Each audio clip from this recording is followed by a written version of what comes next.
kàkà kí n lórí adé fi máa di ìkókùn ẹ̀sìn ọba ni. Ọ̀sánjá ọ̀run dọ̀pá o.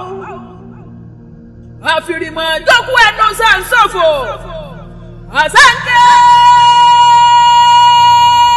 kọ̀wé òǹkẹ́ o. Ajá màmá mi kẹ́kọ̀ọ́wé òǹkẹ́ o. Kọ̀wé yóò wá màmá kẹ́mọ́ kí ló dé. Kábíyèsí Àwùjalè Akile Ìjẹ̀bú náà nílẹ̀ ikú dágbére fẹ́ ní kankan gbàgídárì gídáwó. Ẹni bá máa gbé kó bá ń ṣe dárò aró. Èèyàn tó bá má lùkù kó bá ń ṣe dárò oṣù. Ẹni bá gbé mọ́lẹ́kẹ̀lẹ́kẹ̀ kó bá ń ṣe dárò ẹ̀fọ́.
Kábíyèsí ọba Dr. Sikiru Kayode Adetona OGBAGBA II Àwùjalè paramount of Ijebuland ó ṣe fẹ́ ológo òdẹ́gbẹ̀rẹ̀ fẹ́ ní kankan.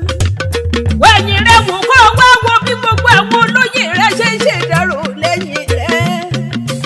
Wọ́n lẹ́kọ̀ọ́ mọ bí ẹyin sọ wọ́n lẹ́nu.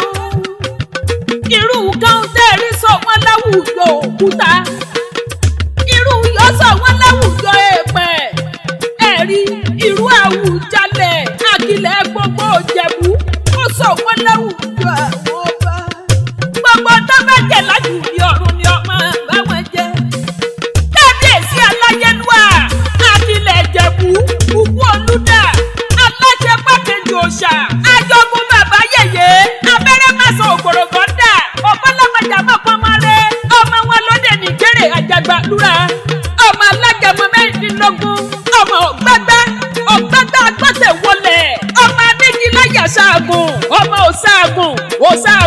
òṣàgùn sàmúnimúni ọmọ ìjẹjẹgbọn ológbò ní jìyà torí bó pẹ́ títí àtọ́ èkú pàjẹ́.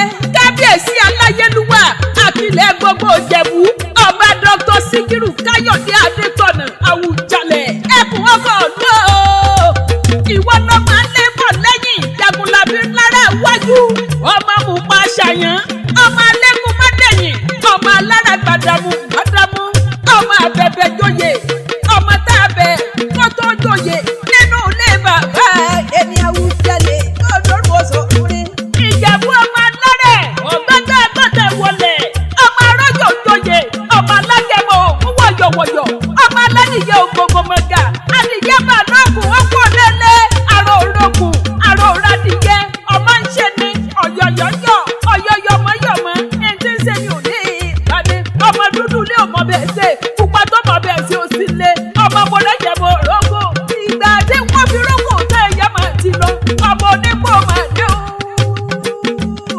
ọmọ onígbò máa wọ̀ ọmọ onígbò kan àjòjì ò gbọ́dọ̀ wọbẹ̀ àjòjì tó bá wọ̀ gbòòrò yóò sì ilé ní ẹbọra Ìjẹ̀bú náà máa wúlẹ̀ fà ṣe panu ọmọ bàtà ọmọ àfìdí pọ̀ tẹ́ mọ́lẹ̀ OGBAGBA II ọmọ olówó ṣẹ̀báyé fọwọ́ òkú kùsì wọ́n tó gbọ́ òde fọwọ́ òkú tó dòwú ẹ̀rú kó tó dòwú ọmọ òṣàjẹ́ dàbí onílé yìí náà fi pẹ́ kékeré Ìjẹ̀bú owó àgbà Ìjẹ̀bú owó dúdú Ìjẹ̀bú owó pupa Ìjẹ̀bú owó bàǹkù Ìjẹ̀bú owó ọ̀rọ̀bọ̀ Ìjẹ̀bú owó gbogbo Ìjẹ̀bú tí mo mọ̀ ní wọ́n lówó Ìjẹ̀bú ní ọmọ èrè níwà Àwùjalè ti wá dára lẹ̀ náà nù. Ádìmí lórúkọ tilẹ̀ ń jẹ́ kò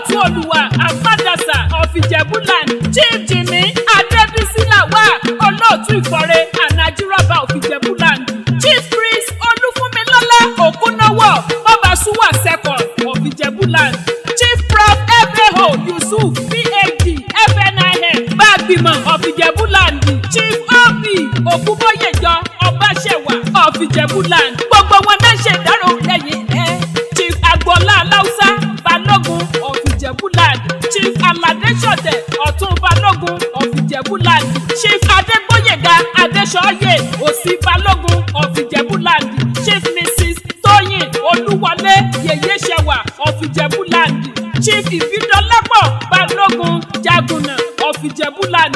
Gbogbo wọn náà ṣe ìdárò lẹ́yìn akọni Chief Mrs. Kórèdé Alátiṣe Ìyálájé of Ijebuland, Chief Mrs. Bisi Òṣìbógun Ìyálóde of Ijebuland, Chief Olórí Mrs. Biho Bánjọ Ọ̀tún Ìyálóde of Ijebuland, Chief Mrs. Bisola Ródípẹ̀ Òsì Ìyálóde of Ijebuland, Chief S.O. Bákàrè Babalájé of Ijebuland, Chief M.A. Ọ̀rẹ́ Àgbà Máyégún of Ijebuland, Chief Mrs. Ayọ̀délé Ọ̀rẹ́ Àgbà Yèyé Máyégún of Ijebuland. Gbogbo wọn náà ṣe ìdárò lẹ́yìn rẹ̀. Chief Dr. Abímbọ́lá Ògúnkẹ̀lú Lúàbí of Ijebuland, Chief Tọ́lá Adéníyì Akọgun of Ijebuland, Chief Dr. Owólabí Alébíòsù Bọ́badárà of Ijebuland, Chief Mrs. O.K. Alébíòsù Yèyé Bọ́badárà of Ijebuland, Chief Ajia Mariam Lawal Yèyélúà of Ijebuland, Chief Dr. S.A. Adégúnwà Aṣíwájú of Ijebuland, Chief Ajia Fatima Adégúnwà Yèyé Aṣíwájú and Arọ́bakẹ́ of Ijebuland, Chief Ayọ̀túndé Odúlàjà Lápò-Ẹkùn of Ijebuland, Chief Táíwò Adéníjì Bọ́bàṣẹ̀yẹ of Ijebuland, Chief Délé Odúlàjà Aṣíwájú of Ijebu Waterside, Chief